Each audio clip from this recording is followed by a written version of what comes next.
Welcome to Life in the Bricks podcast, where we talk to real people about programs that enhance our community so that we can build bigger and better portfolios while providing options for our residents to achieve self-sufficiency. I'm your host, Tony McGinnis, Executive Director, CEO with the Huntsville Housing Authority. Welcome to Life in the Bricks podcast, where we talk to real individuals who are doing great things in our community. And I'm excited about our guest today, Miss Audreanna McDonald, who's the Director of Adult Education at Drake State Technical College. Audreanna, welcome to the show. Hi, Mr. McGinnis. Thank you for having me. Thank you for agreeing to be on the show today. I want to start by just asking a few questions about you and your background. So let's start with, where were you born and raised, and what was your upbringing like? I am born and raised small town called Luverne, Alabama. And a lot of people do not know where that is. But if you've ever gone to Panama City or to Destin, you've gone through Luverne to get to the beach. Super small, 2 traffic lights to give you an idea of just how small the town is. But born and raised Luverne, Alabama. Upbringing, Southern upbringing, huge family, always encouraged to, pursue our dreams, heavy on education, and just overall supportive family background, which I'm very, very grateful and appreciative of.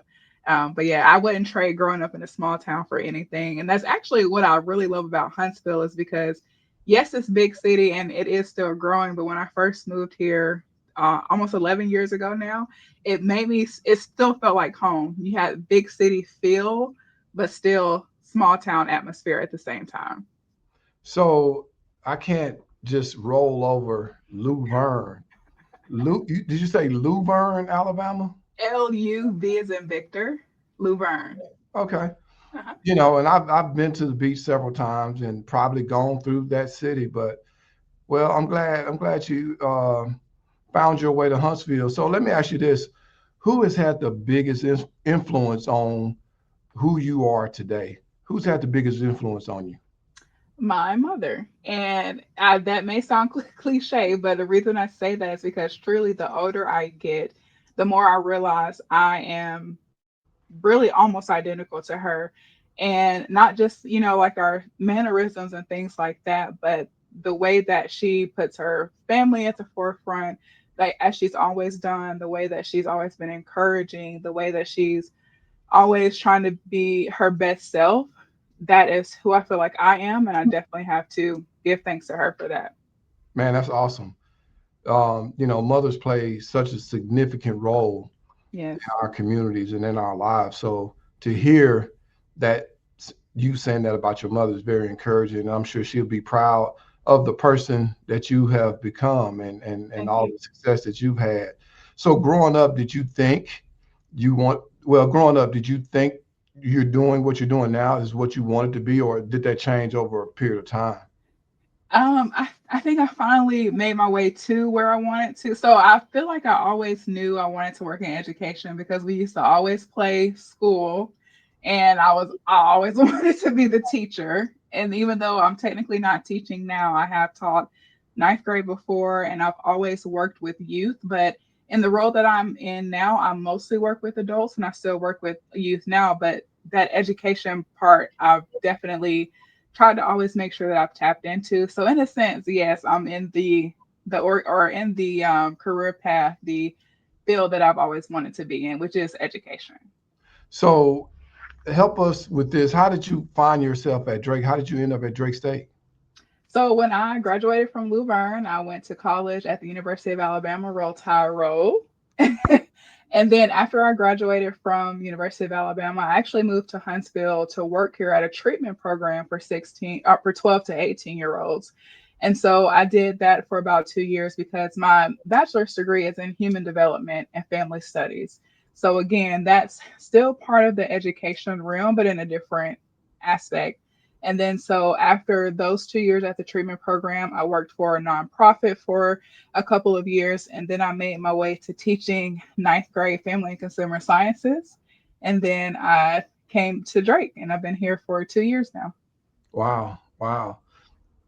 What did you teach locally here in Huntsville, or I were you taught in Decatur.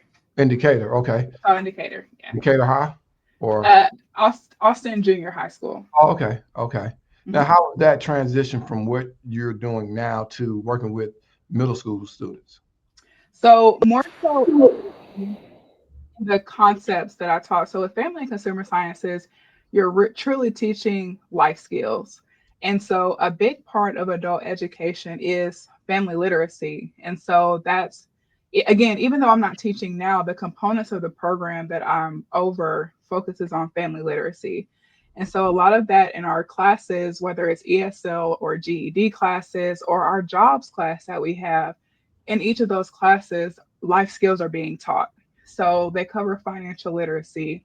In our ESL classes, they're being taught citizenship class lessons. In our jobs class, they're exploring careers and doing resume skills and or interview skills and resume writing. So in each of our classes in adult ed, they are learning components of different life skills that they need to be successful in any department or any area they choose to go in.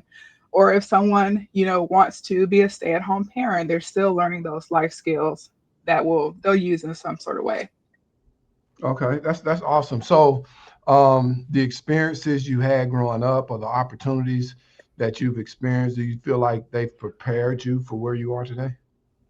I do, and it's mostly in a sense of me being comfortable around. I don't know the best way to say this, but me being comfortable, and I'll just say it plainly, being able to hold a conversation with anyone at any level, any background, any circumstance. Me growing up in a small town and then moving to Huntsville, there are way more affluent areas in the city versus where I'm from. But I feel like where I grew up and where I live now, and me being, working in education or working at a treatment program, like I feel like I believe I'm confident and comfortable talking with individuals or carrying out trauma-based learning, because I've worked with individuals who have mental health issues or substance abuse issues. I've worked with teenagers. And so in our adult ed program, sometimes we have 16 and 17-year-olds. So I'm able to connect and converse with those students. And then our adults, I've worked with parents, and I do feel like all of my work experiences, but again, my upbringing being from a small town, being from a rural area, I also utilize those skills a lot. So, let me ask you this: in the role that you're in now, what simply attracted you to that position, the director of adult education? When you think of that, coming from the background of working with the young people, what attracted you to now working with adults? So I'm gonna be honest. Yes, I knew a little bit about adult ed, but when I stepped into adult ed, I didn't know what I was getting myself into. But what attracted me about the position was because I feel like adult ed is the starting point for so many people, for so Mhm. many of people who withdrew from high school, for so many of people who may be trying to re-enter the workforce. And so just like with K-12, that's building blocks for individuals who are going to go your traditional paths, who are going to graduate high school. But adult ed, that's how I look at it, is it's the foundation for the people who withdrew or who didn't get a chance to finish school or whatever the circumstance may be. And so that's what honestly attracted me to it. But all the other components of adult ed, I'm still learning 2 years in, because adult ed encompasses so much more than GED and ESL classes. I often look at adult ed as a mini workforce department, because we try to make sure we partner with, different industry people to accommodate or to offer upskilling services for individuals who maybe don't have a GED, so that by the time they get their GED, they can also say, I've completed, training in this field or this sector, so that they're more credible by the time they get ready to enter the workforce, or re-enter the workforce. Mhm. So, for folks out there, they hear director of adult education, but what does that look like on a day-to-day perspective for you? And how would you best explain the role that you're in right now? What does it look like from day to day? And what services are you providing to adults in that So space you're in?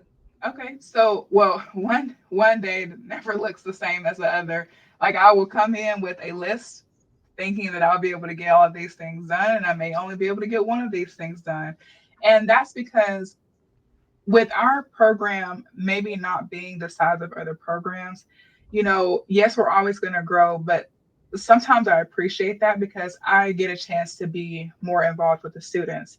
So I have students coming in my office, just as frequently as they're going to class, wanting to check in or wanting to just talk or tell me that they just passed their GED practice test. So day to day, yes, there's admin stuff, but I also try to make sure I'm also building relationships with our students and that they don't just recognize my, name as director, but they actually know who I am and they know that they can come to me for the same reasons that they can go to their instructors for. But as far as services, of course, we offer a GED prep, we offer ESL classes, but we also offer something that we started last September. It's called our jobs class. And it's something that was created in partnership with DHR starting off, but it's open to anyone. It's open to anyone who is looking to better their chances of getting a sustainable or a permanent job.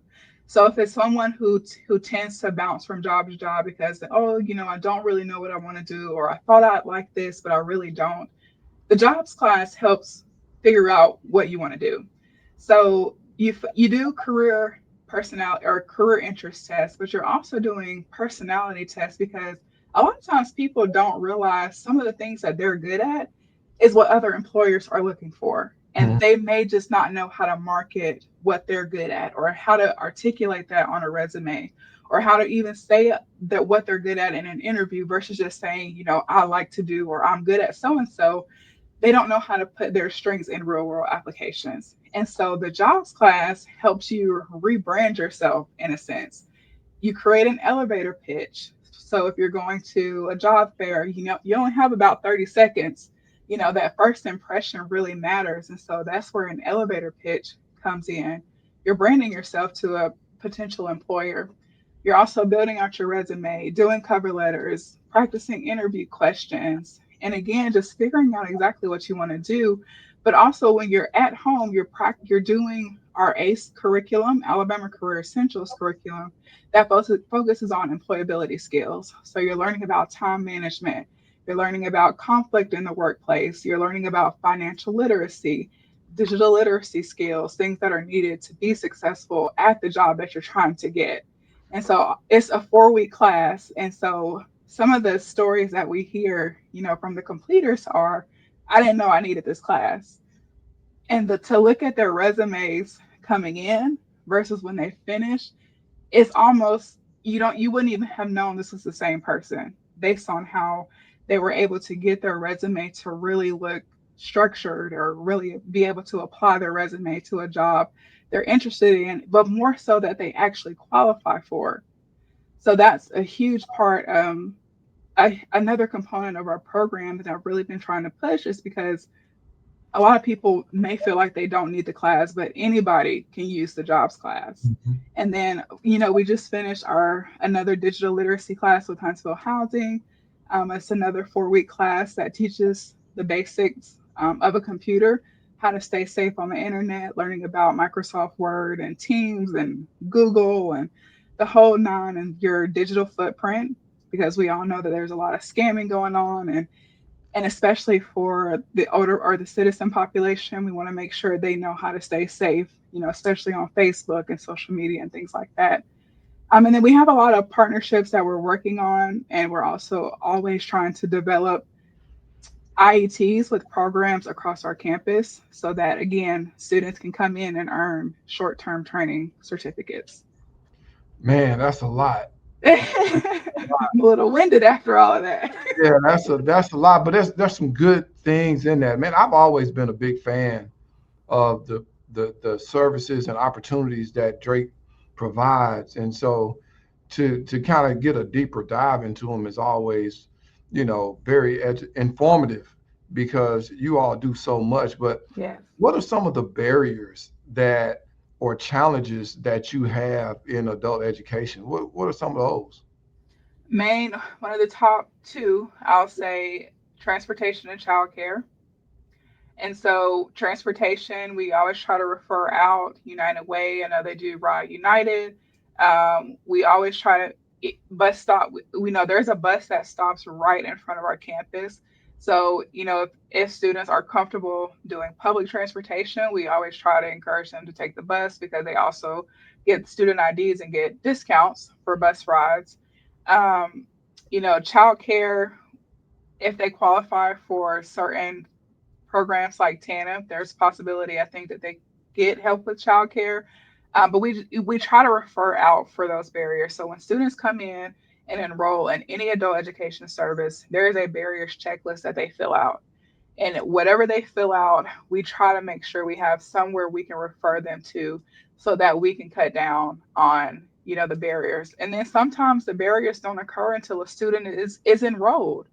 And then, so I'll give you an example. One student is they're having to commute far, and so we've turned their two day a person in class. We're allowing them to come once a week in person, to try to cut down on that barrier because we know they need that in person instruction, but also you coming twice a week may not be as feasible anymore.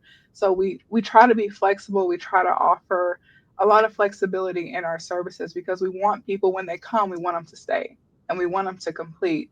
And we want them to also feel comfortable letting us know, like, hey, XYZ is going on. I recently referred someone to FSS, Family Self-Sufficiency Program. We're always referring out for any of the barriers that our students are facing. It's so important to hear those barriers, but you also talked about solutions because oftentimes people think that those barriers aren't real. They are. And when you can really help people understand the need of social services and supportive services to provide rides, to have adequate daycare, those are real issues that people face that eliminate them from being their best self. So it's good to know that you all have found healthy solutions.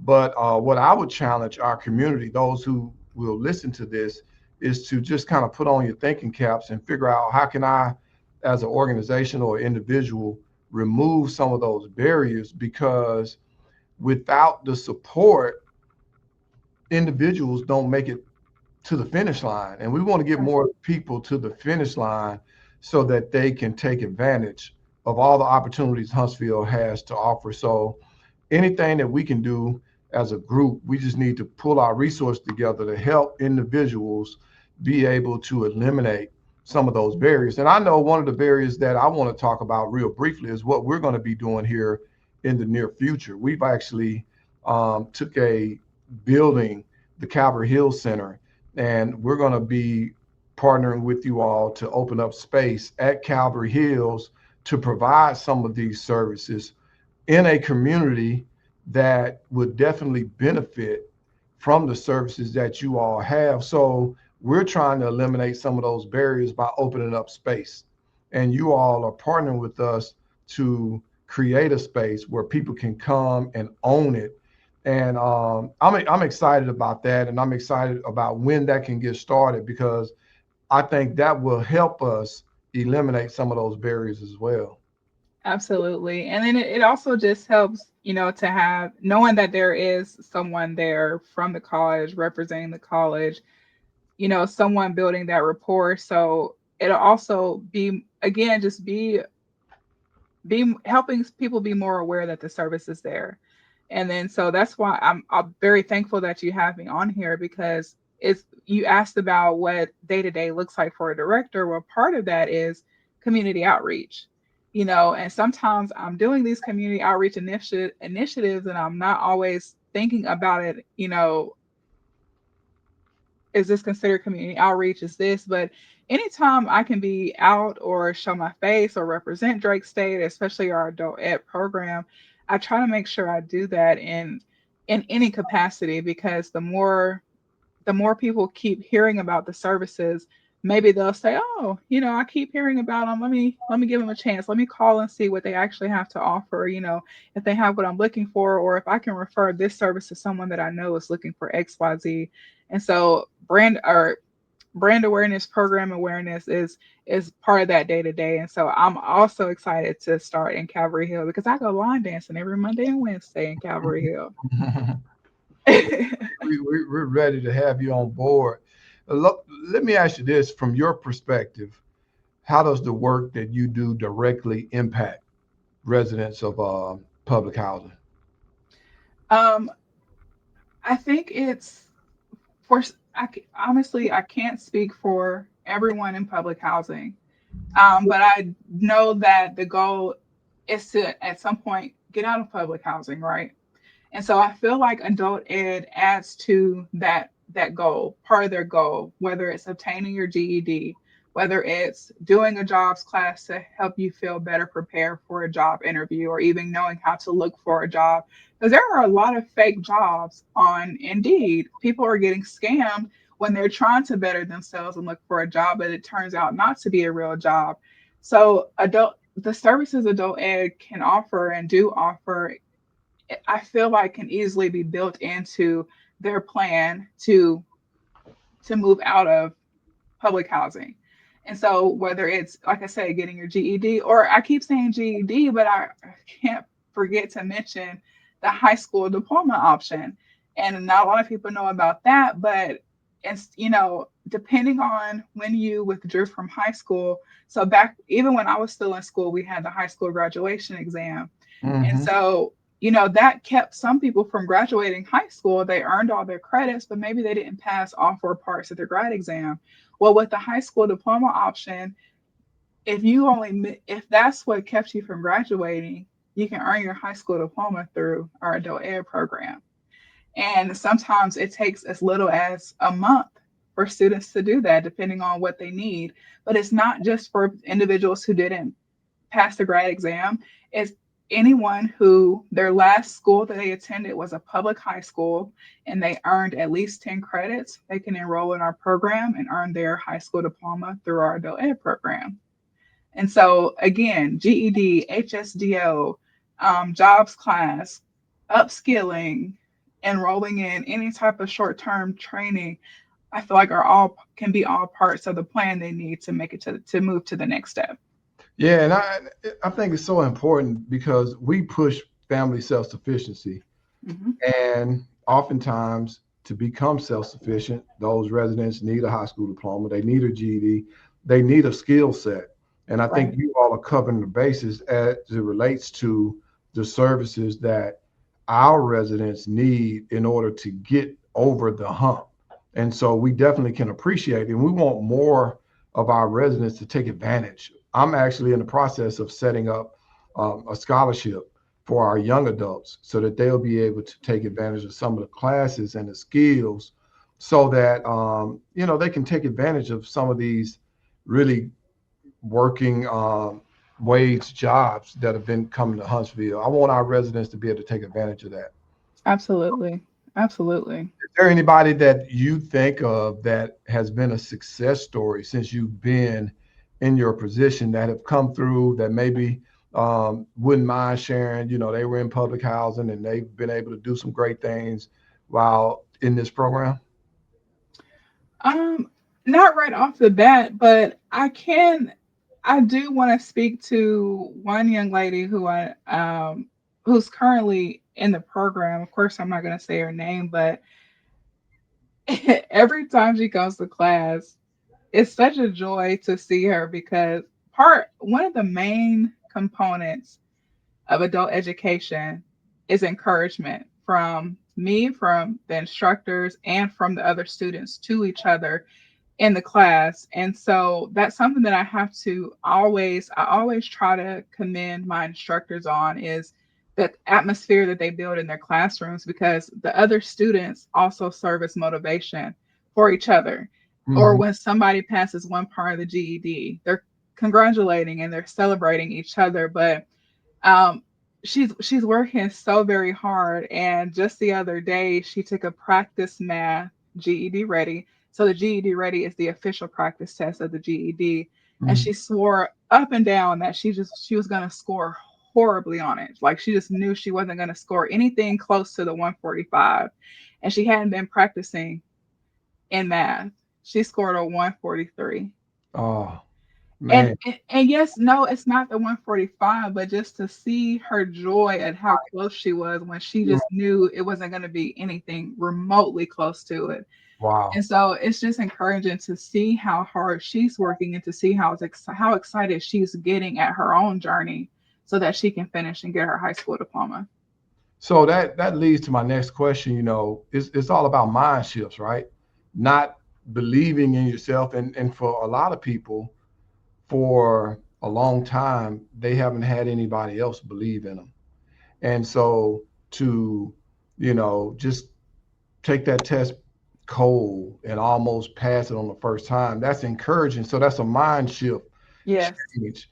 But what I'd like to know is what kind of mind shifts do individuals who be coming into the program need to have? And then if you could think of maybe one or two skill sets that residents need to have if they're trying to achieve a certain level of self-sufficiency, what would those skill sets be? So the skill set, in my opinion, is just determination. No matter what comes your way, determination and advocacy for yourself. Hmm. So determination, because life is going to happen, whether we can stop it or not. Things are going to happen, and so having that skill set of being determined that I'm going to finish, I'm going to stay engaged, no matter what comes my way. That's very important because enrolling in an adult ed program it isn't something quick, I can do overnight. It does take, commitment and again determination, but also advocacy, because if a student doesn't let us know that something is keeping them from coming to class, we can't help them. We can only help what we know. And so students have to also advocate for themselves. And it goes back to the student that I say we are doing hybrid with them once a week versus twice a week, because that student let us know, like, hey, transportation is becoming hard because I'm living far, what can we do? So definitely advocate for yourself and be determined, but just the skill set in general, just come in thinking I can do it. Hmm. You have to believe that you can do it.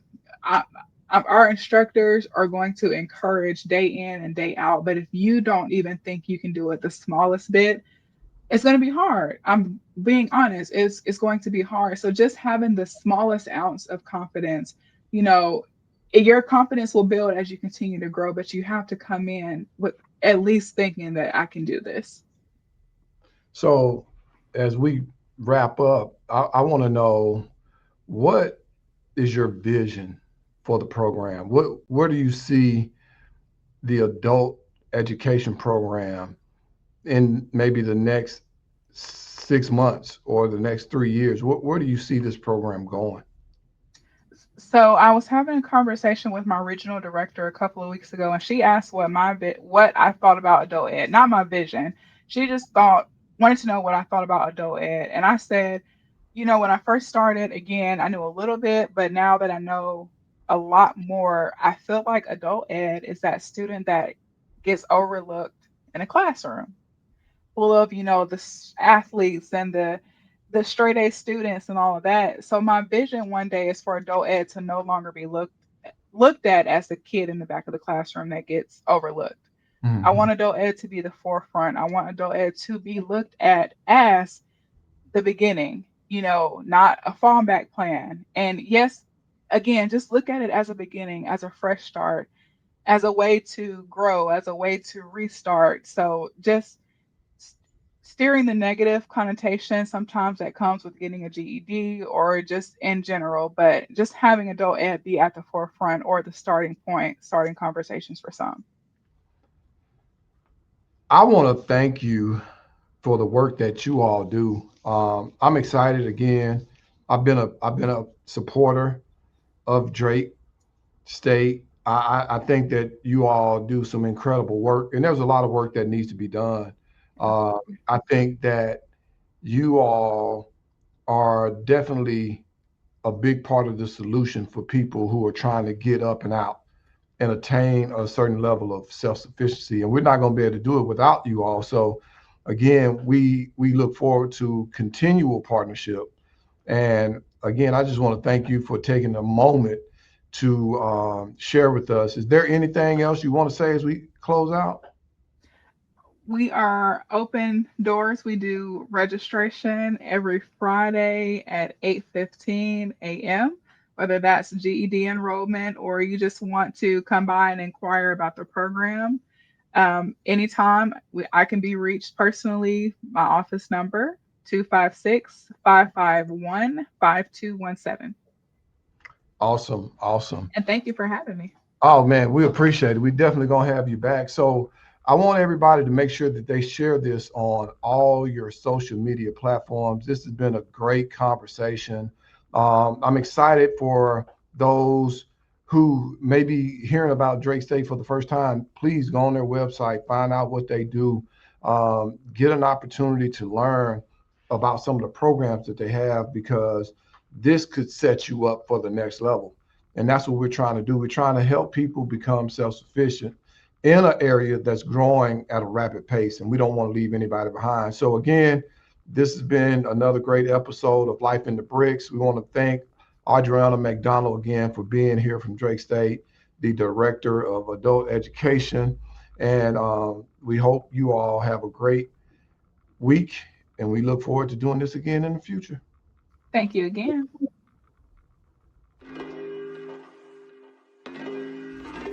We've come to the end of the podcast today. Please share the link on all your social media platforms.